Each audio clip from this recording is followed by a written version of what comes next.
Alors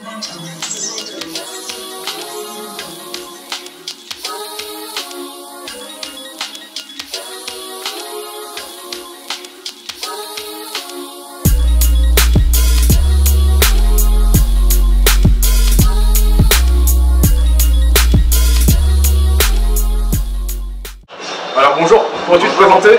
Salut, moi c'est Nicolas Wattels. Donc je suis dans la sneaker depuis quelques années maintenant. Ouais. Avant tout je fais surtout des salons. D'accord. Mais je fais aussi de la vente par internet ou sur les différents réseaux sociaux. D'accord. Moi c'est Larry Deadlock, tout le monde me connaît sous ce nom-là, et avec le personnage avec la barbe. On me reconnaît comme le mec du KFC, quand on voit ma tête on me reconnaît tout de suite. Ronald McDonald de la sneaker. James, connu sous le nom dans basket, James, 27 ans cette année, sneaker depuis un bon petit moment, et voilà. Comment tu commençais ton histoire avec la sneakers? J'ai récupéré une paire que je voulais, que j'avais surkiffé sur elle. Et on m'a parlé des histoires de non, mais mec, c'est arrivé avant toi, fallait camper. Ah ouais, bah vas-y, ok. C'est comme ça que je suis rentré dedans. Okay. Voilà. En fin 2011, j'avais un ami qui était déjà dedans depuis 1 ou 2 ans. Deux années qui faisait déjà ça, qui allait pour camper, récupérer certaines paires en fait à la base. Et de cet engouement-là, en fait, je m'y suis mis aussi.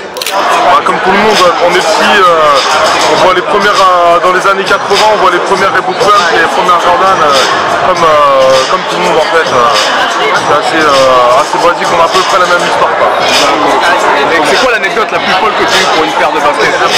L'anecdote la plus folle, il y en a beaucoup quand même. Et une en particulier, des camps d'une semaine, des choses comme ça quoi. D'accord. Toujours à l'époque il y avait les camps, ça se passait à la cool, que des gens qui se connaissent, tout ça, donc c'était moins la guerre que comme maintenant quoi. L'anecdote la plus folle que j'ai avec une paire, c'est quoi? C'est sur une paire de Fanposite, c'est mes paires préférées, c'est mes paires que je collectionne. Pour faire court, c'est dans le b-ball, le basketball, tu vois. Moi aujourd'hui je porte un peu tout, de la running, etc. Mais l'anecdote la plus folle que je pourrais te dire, c'est sur une paire de Fanposite. Une paire que je veux de ouf. C'est la paire aussi pour laquelle je suis rentré dans la sneaker.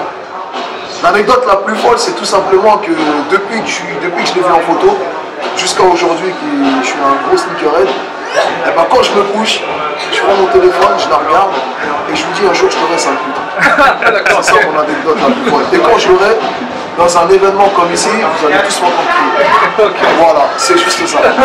Par rapport à ça, c'est surtout des camps en fait. Ouais, par rapport à des camps, on est resté loin toute une nuit, il pleuvait, de la grêle, on dormait dans les voitures. Voilà, ça allait chercher ça campait dans des cafés à côté. Tout ça, ouais, c'est une bonne ambiance en fait. Par rapport à ça, c'est une super bonne ambiance. Tout le monde se connaît, c'est quasiment les mêmes têtes qui vont camper pour la plupart du temps. Donc, ça permet de rencontrer des gens. Voilà, exactement. Ça tue du lien social.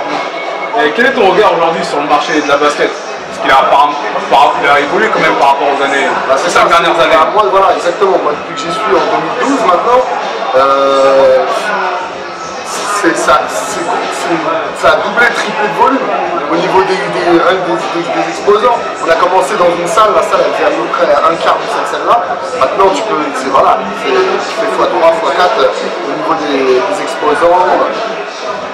Peut-être pas au niveau de la clientèle, mais en tout cas au niveau des exposants, ça reste, tu peux multiplier par 3. Donc c'est peut-être ce qui bloque un petit peu le marché du moment. Il y a trop de monde en fait pour vendre. Mon regard sur le marché de la basket, j'ai fait plusieurs interviews moi.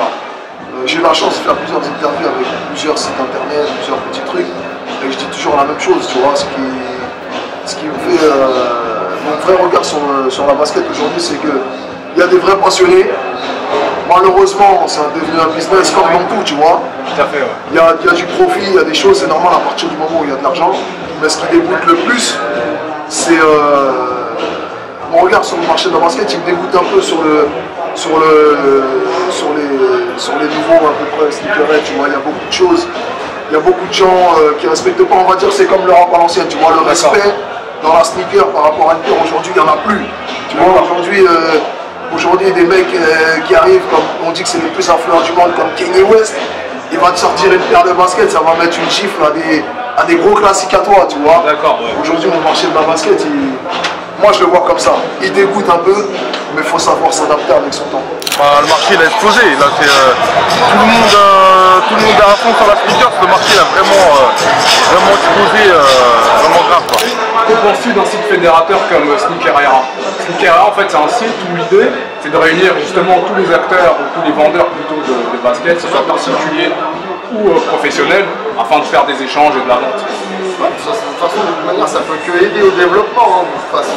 Ça peut aider aux personnes qui puissent rechercher telle ou telle paire, qui sont à la recherche de certains modèles à différents prix. Comme ça pourra plus les aider d'avoir plusieurs marchés, on va dire, entre guillemets. En plus des salons, en plus des ventes internet, ça pourra, voilà, ça fait ça fait un support de plus. Support de plus. C'est toujours bien. C'est toujours bien. Pour les gens qui recherchent, pas pour les gens qui revendent. Ouais, Sneaker Era, moi je trouve que comme beaucoup d'anecdotes que j'ai pu te donner, comme le rap, comme beaucoup d'exemples, moi je trouve que le mélange des choses dans un seul site internet spécialisé, franchement il n'y a rien de mieux, tu vois. Nous aujourd'hui, on recèle des paires. On attend des événements comme ça, tu vois, ça c'est des événements professionnels. Si on veut vendre une paire vraiment chère, aujourd'hui, un objet que toi tu revends vraiment cher, tu vas tout de suite regarder sur eBay. eBay, je suis désolé, c'est pas un truc de professionnel. Tu vois ce que je veux dire? Moi j'ai besoin d'une vraie paire de basket, d'acheter une vraie paire de basket, je vais pas l'acheter sur eBay. Bah, c'est toujours positif, ça fait avancer les choses. Les plateformes on a besoin pour revendre. Après, il y en a qui en ont plus besoin que d'autres. C'est du positif, c'est cool. Voilà. Je te remercie beaucoup. Et en fait, dernière question, c'est juste si tu pouvais te représenter, où on peut te suivre surtout. D'accord, alors on peut me suivre en priorité sur Instagram, sur ma page aussi Facebook Larry Deadstock. Toutes les semaines je mets des paires en vente. On est en train de bosser aussi sur un site internet, on est en train de se professionnaliser. Et voilà. Et puis on me voit régulièrement sur Paris pour les sorties, on voit tous les événements. Puis on voyage dans l'Europe pour faire les ventes, tout ça. Donc voilà. C'est aussi l'avantage de la sneaker, ça nous fait rencontrer des gens du monde, ça c'est cool. Ouais. Je te remercie beaucoup. Merci. Follow sur Instagram Toixstar, mon gars il est là-bas, à gauche. Et encore, tu me follow sur Instagram, tu tapes TOXSTARK, comme Tony Stark, Iron Man, Big désintègre, tu vois. Sur mon Facebook, Nicolas Wattels. Nicolas plus loin Wattels. Et pareil sur mon Instagram, Nicolas Wattels tout attaché. Donc vous pouvez me retrouver toutes les paires, tous les modèles que j'ai en exposition. Merci beaucoup, c'est gentil.